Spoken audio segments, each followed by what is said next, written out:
ഞാൻ എങ്ങോട്ടും പോകുമല്ല കേട്ടോ. ഈ ഒരു ടോപ്പ് നിങ്ങൾക്ക് കാണിച്ചു തരാൻ വേണ്ടിയിട്ടാണ്. ഫ്ലിപ്കാർട്ടിൽ നിന്ന് ഞാൻ റീസെൻ്റ് ആയിട്ട് വാങ്ങിച്ചതാണ് കേട്ടോ. ഈ ഒരു ടോപ്പ് എനിക്ക് ഭയങ്കര ഇഷ്ടപ്പെട്ട്, നല്ല അടിപൊളി ഫ്ലോറൽ പ്രിൻ്റൊക്കെ ആയിട്ട് 400 രൂപയ്ക്ക് താഴെ റേറ്റ് ഉള്ള കേട്ടോ. ഇടാൻ നല്ല കംഫർട്ടബിൾ ആണ്. പിന്നെ ഈ ഒരു ടോപ്പ് എനിക്ക് കുറച്ചധികം ലൂസാണ് കേട്ടോ. എക്സലാണ് ഞാൻ ഓർഡർ ചെയ്ത് വാങ്ങിച്ചത്. എനിക്ക് പൊതുവേ ഈ കുർത്തീസൊക്കെ കുറച്ച് ലൂസിൽ, കുർത്തീസ് അല്ല ഏത് ഡ്രസ്സും കുറച്ച് ലൂസിൽ ഇടുന്നതാണ് ഇഷ്ടം. അങ്ങനെ ഞാൻ എക്സൽ ഓർഡർ ചെയ്തതാണ്. പക്ഷേ ഇത് കുറച്ചധികം ലൂസായി നിൽക്കുവാണ്. പിന്നെ രണ്ട് സൈഡിലും സ്ലിറ്റ് ഒന്നും ഇല്ല കേട്ടോ ടോപ്പിന്. എന്തായാലും ലിങ്ക് ഞാൻ കിട്ടുവാണെങ്കിൽ സ്ക്രീനിൽ എവിടെയെങ്കിലും കൊടുത്തേക്കാം. നിങ്ങൾ ചൂസ് ചെയ്യുമ്പോൾ നിങ്ങളുടെ കറക്റ്റ് സൈസ് നോക്കി എടുത്താൽ മതി. നമുക്ക് കുറച്ചധികം കപ്പ കിട്ടിയിട്ടുണ്ടായിരുന്നു കേട്ടോ. കിട്ടിയതല്ല, നമ്മൾ വാങ്ങിച്ചതാണ്. കപ്പ പുഴുങ്ങിയത് നല്ല മുളകിടിച്ചൊക്കെ കൂട്ടി കഴിക്കാൻ നല്ല ടേസ്റ്റാണ് കേട്ടോ. മഴയാണെങ്കിൽ ഇടയ്ക്ക് കുറച്ച് നേരം ഒന്ന് പെയ്യും, പിന്നെ കുറച്ച് നേരം വെയിലായിരിക്കും, പിന്നെയും മഴ, പിന്നെയും വെയിൽ, അങ്ങനെ കണ്ടിന്യൂ ആയിട്ട് പോകുമായിരുന്നു കേട്ടോ.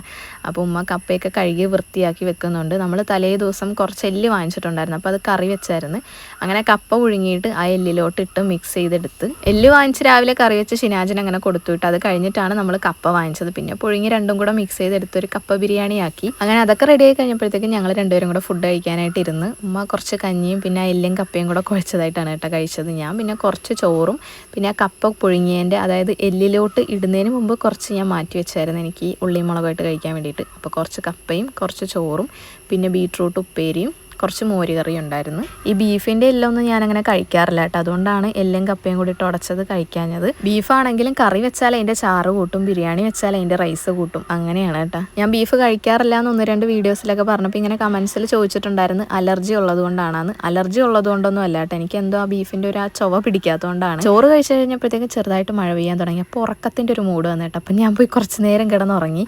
എണീറ്റപ്പോഴത്തേക്കും സ്വാഭാവികം വിശക്കാൻ തുടങ്ങി. എന്നെപ്പോലെ അങ്ങനെ ആർക്കെങ്കിലും ഉണ്ടാവും ഉറക്കം ഒരു പ്രത്യേകതരം വിശപ്പ്. ഇങ്ങനെയുള്ള സന്ദർഭങ്ങളിൽ ഞാൻ മിക്കവാറും ചോറായിരുന്നു കേട്ടോ കഴിച്ചുകൊണ്ടിരുന്നത്. ഇപ്പം ഞാൻ ചോറ് മാക്സിമം ഒഴിവാക്കുവാണ്. ഉച്ചയ്ക്ക് മാത്രമേ ചോറ് കഴിക്കാറുള്ളൂ കേട്ടോ. ഞാൻ നോക്കിയപ്പോഴത്തേക്കും ഒരു പഴം എന്നെ നോക്കി ചിരിച്ചോണ്ടിരിക്കുന്നു. അപ്പം ഞാൻ വിചാരിച്ച് അവനെ ഇങ്ങ് പൊരിച്ച് തിന്നാന്ന്. പിന്നെ ഇവിടെ ജനസംഖ്യ ഒന്നും കൂടുതലില്ലാത്തതുകൊണ്ട് ഒരു പഴം തന്നെ ധാരാളം. ഞാനും ഉമ്മായി മാത്രമല്ലേ ഉള്ളൂ. പഴം മുറിച്ച് അവിടെ വെക്കുന്ന കണ്ടിട്ട് ഇനി വൃത്തിയില്ലാന്ന് പറഞ്ഞ് വരണ്ട കേട്ടോ. അവിടെയൊക്കെ നല്ല തുടച്ച് ക്ലീൻ ആക്കിയിട്ടിരിക്കുന്ന സ്ഥലമാണ്. പിന്നെ പഴം മുറിക്കുന്ന രീതിയും പഴംപൊരിയുടെ ഷേപ്പൊന്നും ആരും മൈൻഡ് ചെയ്യണ്ട കേട്ടോ. നമുക്ക് ടേസ്റ്റ് ഉണ്ടായ പോരെ, ലുക്കിൽ എന്തിരിക്കുന്നു. ഫ്രിഡ്ജിൽ കുറച്ച് പാലിരിപ്പുണ്ടായിരുന്നു. അതെടുത്തിട്ട് ഉമ്മാക്ക് കുറച്ച് ചായയും എനിക്ക് കോഫിയും ഉണ്ടാക്കിയിട്ട് ഞങ്ങൾ രണ്ടുപേരും കൂടി ഇരുന്ന് ചായ കുടിക്കാൻ പോവാണ്. ഇങ്ങനെ ഒന്നിച്ചിരുന്നുള്ള ചായ കുടിയൊന്നും ഇവിടെ അത്ര പതിവുള്ള കാര്യമല്ല കേട്ടോ. വല്ലപ്പോഴും എനിക്ക് എന്തെങ്കിലും ഉണ്ടാക്കാൻ ഒരു മൂഡ് വന്നാലും ഞാൻ വൈകുന്നേരങ്ങളിൽ എന്തെങ്കിലും പൊരി ഐറ്റംസ് ഉണ്ടാക്കി ചായ ഉണ്ടാക്കി അങ്ങനെ കുടിക്കും. എന്ന് വെച്ചാൽ ഇവിടെ വൈകുന്നേര സമയങ്ങളിൽ ചായ ഉണ്ടാക്കാറില്ലെന്നല്ല കേട്ടോ. ഞാൻ പറഞ്ഞ ഡെയിലി ഉമ്മ ചായ ഉണ്ടാക്കാറുണ്ട്. പക്ഷെ എനിക്ക് ചില സമയത്ത് മാത്രമേ ചായ കുടിക്കാനുള്ള ഒരു മൂഡ് ഉണ്ടാവത്തുള്ളൂ.